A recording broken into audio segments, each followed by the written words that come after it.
Assalamu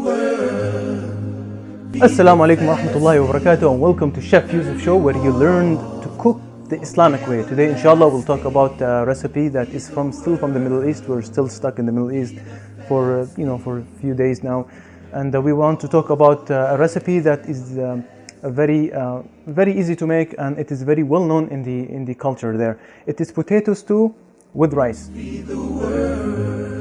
The other interesting thing about this dish is we'll give you an excellent example of how we can understand other countries and the values through the foods that we eat.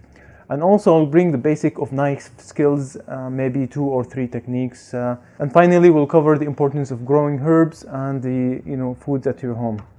We will cover first the ingredients. We have first the star of the dish, which is the potato. The potatoes I will use, basically you can use any type of potato you buy at the grocery store. You can buy the Mr. Potato shaped potato, and you can buy like sweet, but you can use actually sweet potatoes as well. This is yams or sweet potatoes. They are sweet potatoes. Yams is just marketing name for it in Louisiana. And we're gonna show you a blue potato that I found, and this is amazingly not genetically modified. It is naturally grown blue, and if you don't find it, that's fine. Any type of potato will work. Some of the spices to spice up the soup or the stew is the common spices I use most of my cooking shows. There will be cardamom, cinnamon, bay leaves, onions, garlic, cilantro, chicken stock or broth, some things to spice things up, and basically that's it. That's how easy this dish is. And every time we start to cook, we start boiling water first, so we'll put that at the side. So after that, inshallah, we'll get our chopping board, and let's talk about some knife skills. So inshallah, we'll practice on some onions and maybe some garlic. And I just want to mention one thing about onion and garlic. There's a hadith the Prophet ﷺ said that if you eat this is narrated by Abu Sa'ad al-Khudri, that the garlic and onions were mentioned before the Rasulullah ﷺ. And he was told that the most severe of them is the garlic. Would you make it unlawful? They asked the Prophet, would you make it unlawful? The Prophet ﷺ said, eat it, but when you eat it, make sure you don't come near to the masjid, because you don't want to bother the people with the odors. So inshallah, I'll only go with the basic knife skills. I'm going to talk about how to buy the knife, where to buy the knife. This is an 8-inch knife, chef's knives. You can use a 6-inch. There is, it's really up to you. But most chefs in the world use the 8-inch. The other thing to look at the knife is do not spend too much money on it. Some people say, $100 knife is the best knife. It's not true. I bought this for $7.99 from TJ Maxx. And what you want to see in the knife, it should be stainless steel. There is a benefit from stainless steel and carbon steel. Carbon steel is easier to make it sharper. Stainless steel will not get stained, especially when you cut potatoes. It gets stained on the knife. The other thing to look at the knife is make sure it is one piece of metal. If it's not one piece of metal, make sure at least it has one solid metal with plastic cover with these dots, for example. These will last you a lifetime. If you use the one that has a grip, most likely it will break after a few years. So the most important thing before we handle a knife is we have to take our precautions, as Allah taught us in the Quran. Ya ayyuhalladhina amanu khudhu hidrakum. So we'll be careful. And the way to handle the knife, usually you should handle it with the blade. Talk about the fulcrum motion. The fulcrum motion is if you think about it, is the piston motion. And basically what you're doing, you're going down and going forward, just like a piston, And this is a low cut fulcrum motion. And when you do this, this will make things easier in your kitchen, inshallah. The way you hold the knife is you shouldn't hold it like from the grip. You should put your finger on the blade itself, and this will give you more control of the knife. And when you do the fulcrum motion, you shouldn't press on it all your hand should be loose.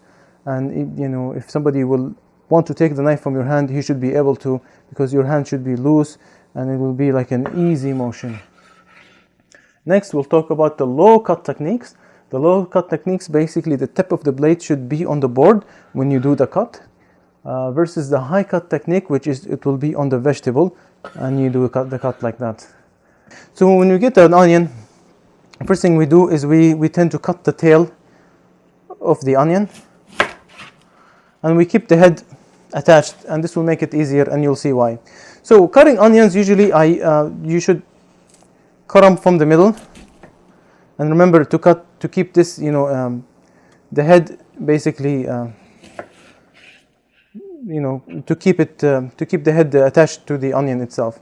And this will make things easier to peel. I'll show you the high cut technique. The high cut technique is basically the tip of the blade should be on top of the vegetable, and we cut the onion long ways first.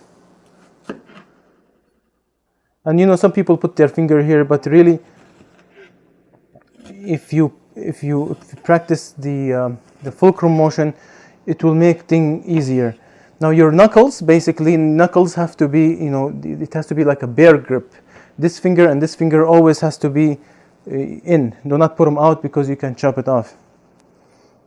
The other technique I'll show you how to use the low cut technique. The low cut technique is basically the tip of the knife should be on the board, and basically we use the fulcrum motion. And you notice how I put the blade of the knife on my knuckles, and I'll use that as a support. And you do the forward and downward motion knife, and the tip should be still on the board. And when you do this,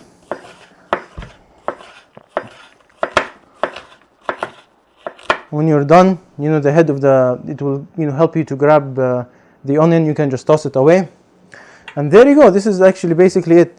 If you're cooking from home, it's not really important, but when you work on a kitchen environment and you're dealing with onions or with vegetables, you're cutting them all the time, this will make things easier, will make your life easier, and the job will be faster and will be less stress on yourself. The julienne basically is like the star, like the stir fry, if you think about it. So what you want to do is you want to basically cut the carrots really thin strips. And usually, if you work in a restaurant, if you have like a green pepper, usually you tend to even it out. But in the home environment, we don't want to waste any food. So julienne basically is the stir fry, is basically cutting the carrots, as you can see, in a thin strips. And you can use this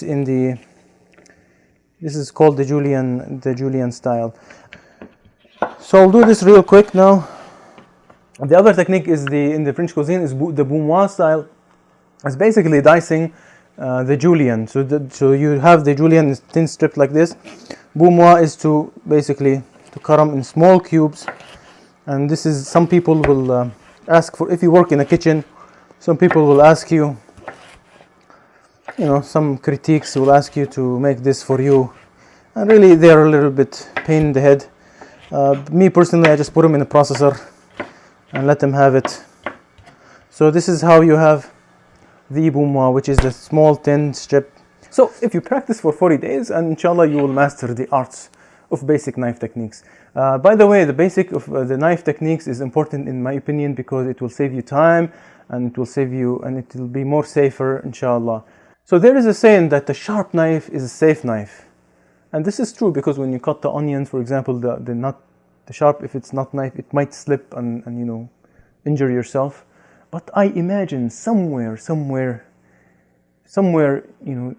the hospital, in an emergency room, I imagine there's one person sitting down, holding his finger, and waiting in line for the medical team to arrive, and he's saying to himself, a sharp knife is definitely not a safe knife. I'm just joking. Inshallah, next time we'll go some advanced techniques, but for this is the main thing that you have to remember: the motion that you use, the safety of your hand. Make sure these fingers are in, your knuckles are on top of the steel. Make sure you don't you go this way. Before you cut, make sure you say Bismillah, as the Prophet ﷺ taught us. So inshallah, I'm gonna cut the onion and the celery. I'm gonna fry them with olive oil, and inshallah after the break we will talk about some herbs, and we will go through the potato, inshallah. Assalamu alaikum. Be the fasting, the rewards for everlasting.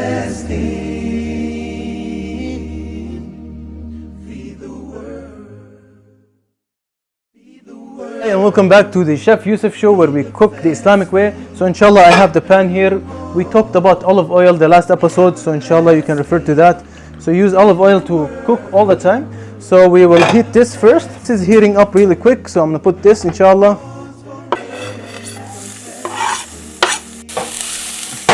When it comes to the garlic, we're gonna use just one.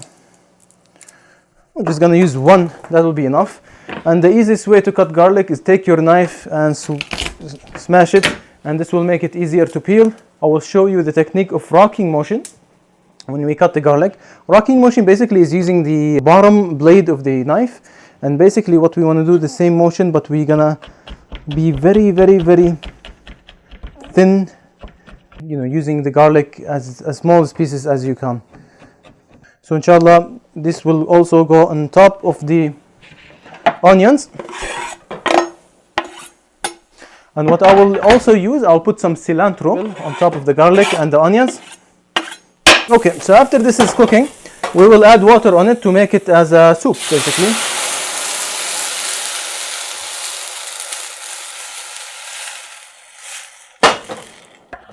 And what I want to do, I want to cut them in edible pieces, because that is what the stew is. Stew is basically eating vegetable meat all in edible sizes.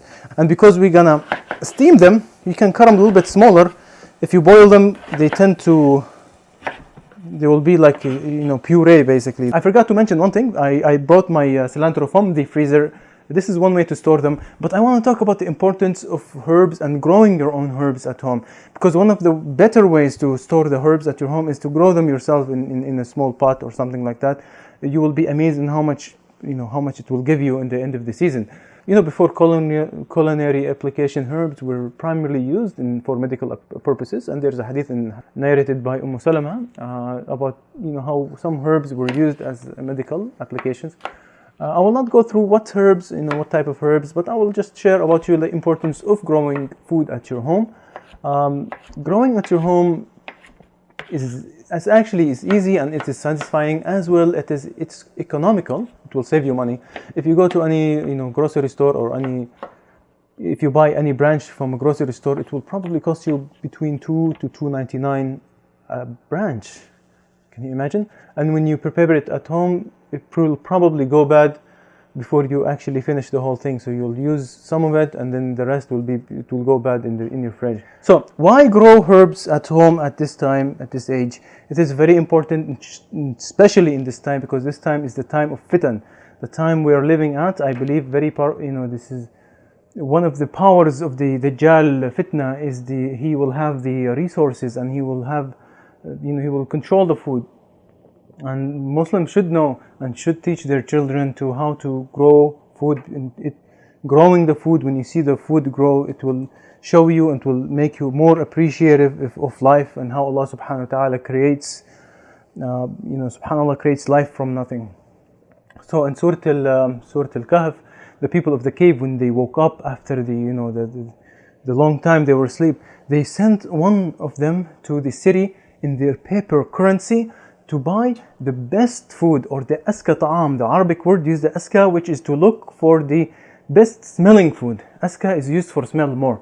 So aska ta'am is, it will show you that at this time when we use paper currency, at the time of the Dajjal, it will not be easy to find good food. There will be processed food, manufactured food, with all of the preservative and things that will not make it tayyib. And if you notice in this ayah, Allah doesn't, they don't say go and buy us the most tayyib halal food. No, they will say the most aska food. There will be a lot of fitan at that time. So growing food at your home is very important. It is one of the ways that might protect you from the fitna of Dajjal. Of course, you have to memorize the first 10 ayat of Surah Al-Kahf. This definitely will protect you from the fitna of Dajjal. And to steam the potatoes, I'm going to use a tool that looks like this. So this tool I'm going to use to steam the vegetables. You can use any steamer that you have in your house. You can use those pots that have holes in them. They will all work. So I'm going to get my water, inshallah. Here we go. Put a little bit water, cold water, to the quarter, so the water will not touch the top. And you can put this and check if it touches, then you can take some water off. So inshallah, what I'm going to do, I'm going to put the potato on top of the steamer, And by the way, the potatoes are in here for 20 minutes. So put your timer for 20 minutes, and that's when you know the potatoes are well done. No, I forgot about this. This is basically onions, cilantro. I put the carrots and the garlic and the celery. And I forgot to put, so let me just spice this thing up all the way. So I'll add those, and this will give the basic flavor. And inshallah, when the potatoes are done, it will be with the soup that will go with this. You can put whatever spice that you prefer.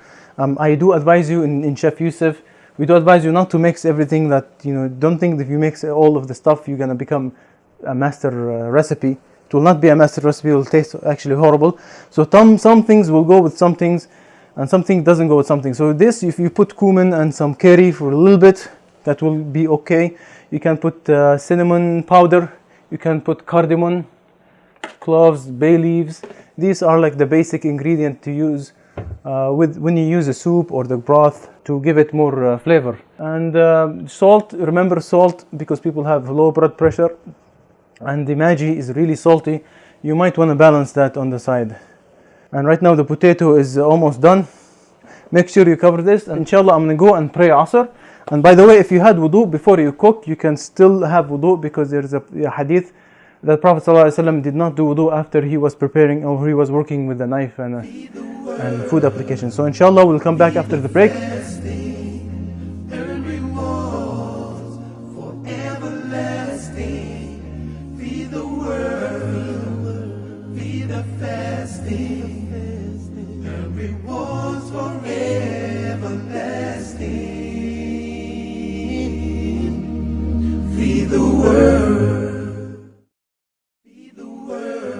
And welcome back. We are done with the potato here after 20 minutes. I'm gonna take the cover out. And the way to know that if this is cooked very well is if you have one of these things. These are multitasker inventions. If you grab one of the pieces of the potato and you squish it, the potato should squish easily, or you can just taste it. Wow. Definitely the taste of the potato is very, very, very explosive in your mouth. Inshallah I'll put the application on this, but be careful, things are very hot in the kitchen now. So this is because this is aluminum, subhanallah, it will cool up. Ouch. It doesn't cool very fast. So we'll use our precautions. So we'll add potatoes in the soup. We put the heat all the way down, and basically this dish is basically done right now. Since the potatoes are done, the dish is done. You can do meat on the side, you can do whatever you like on the side, and you can definitely put tomato paste, make it a red soup. And this is, for example, if you zucchini. If you stuff zucchini with rice, you use the same soup or stew style. If you do any dish, basically green beans, okra, this is the same foundation. So you fry them on the side, you add them here, and this is how you have the dish. You know, men who knows how to cook, they have advantages over people who do not know how to cook. For example, you can ask, when we were in college, you can ask any student in college, when they eat from fast food restaurant, that will affect the way he study, because he's eating unhealthy food just to fill up his stomach. And it is fast food, unhealthy, costly, and especially if you're a student in college, you have a tight budget. So cooking at home or cooking yourself will definitely save you money, will have an impact on your health and how you perform, the way you perform your studies, and inshallah the way your grades will be inshallah affected by that as well. Now I'll talk about something very important, and this is the understanding of appreciation of food. Appreciation of food for other cultures, and how we can understand from the way people eat, we can appreciate and understand the values and the beliefs and the culture itself. And just to give it a quick taste. You know something, guys? In Islam, lying is haram, and this rice definitely needs something. It has enough salt from the Maggi, but I'm gonna put something to give it a better look. Maybe something. We'll put the cilantro, the one that we're going from home. So I'm gonna go get some a little bit of branch. Here we go. We brought some a little bit. Make sure you wash it very good. After that, we'll put it on the chopping board. We'll use some of the techniques that we talked about. Usually this is how the dish is presented. And this is the common food that they eat in the Middle East. I want you to notice something really important. The main thing you're eating here is actually the rice. The rice has the bigger portion of what you eat. And the soup or the stew or the thing on the side will be something to flavor the rice when you eat it. If you notice in the Chinese culture, for example, the rice will be in a smaller quantity, and the vegetable or you know the vegetable or the fish they're eating will be what they're actually eating. So this teaches us that the Middle Eastern countries and the peninsula, usually throughout history they are poor countries, and they survive by basically eating to take the hunger away, and if you notice their rice, sometimes a lot of times they eat the rice with bread, for example. And this is because the common people, the general public, the population of the people are really poor, and therefore the recipes that they make tend to be in that fashion. So in Jordan, for example, national food of Jordan is called mensaf. It's basically a piece of bread, and they put rice on top of it, and they put yogurt and maybe meat on top. So this is the national food of Jordan, and you see like how they share the rice and bread together. So this will have, they will feed more people, and basically more people who can survive and not die from hunger. One thing I want to talk about the mensaf, usually it comes in a big pan, usually this big. And this also teaches us, this is from, this is historic, it also teaches us that the size of the presentation, or the size they present to the guest, will tell us that those people, the type of people they are, as anthropologists suggest, that those people from those tribes, they are known from being more generous people, and this is something that they learned. When I visited Jordan in 2006, I was visited to people's home just because we were just passing by, basically. And when we arrived at the table, at the dinner table, one of the people I was with, they told me, when they present the food to you, try not to finish everything, because most likely what they're gonna bring to you is everything they have. They present to the guest everything they have, and whatever is left, they feed themselves and they feed their children next.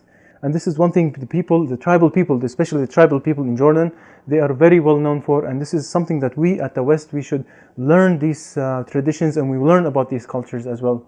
When I was with my friends in Jordan, they told us not to finish everything, because we should leave something for them, and even though if they are poor, they will give you everything, and therefore, it's a good idea not to eat the whole thing. As I said, in China, they use smaller quantities of rice. In India, Malaysia, they put more spices and chilies. And this is what I'm gonna do, like in a few moments. I'm gonna show you something with the leftover of the soup. I'm gonna show you some ingredients we're gonna put on top of this. We will make this an Indian type, and I'll show you some concept of the flavoring of the Indian cuisine. Basically, red chilies, curry leaves. If you have curry leaves, if you have curry powder and ginger paste, you can mix these all in the stew, and you will have an awesome flavor with the combination of coconut milk. Coconut milk works very well with curry, and you always have to keep that in mind. And as you can see, do not put too much. You should put a little bit and keep tasting it until you get the right combination you want. So we'll heat this up so the flavors can burst out. So I want to thank Allah and thank you for watching the Chef Show. Today we handled the basic stew, some knife techniques.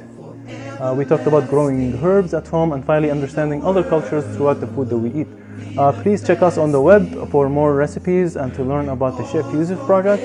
Until next time, Assalamu alaikum wa rahmatullahi wa barakatuh. Assalamu alaikum wa rahmatullahi wa barakatuh. I almost forgot, I just want to mention one more thing. In the etiquette of eating in Islam, we should eat with our right hand. And I want to share with you a hadith narrated by Ibn Abi Salama. Ibn Abi Salama was a boy, and he was with the Prophet ﷺ, and he was eating like all over the place, and he was, so the Prophet ﷺ told him, "Oh boy, mention the name of Allah and eat with your right hand, and eat the dish what is nearest to you." So Ibn Abi Salama said, "Since that day I've been eating the way the Prophet ﷺ told me." So inshallah we'll use our right hand to eat, and we say Bismillah or mention the name of Allah in whatever language you speak. And until next time, We'll see you later, inshallah. Assalamu alaikum.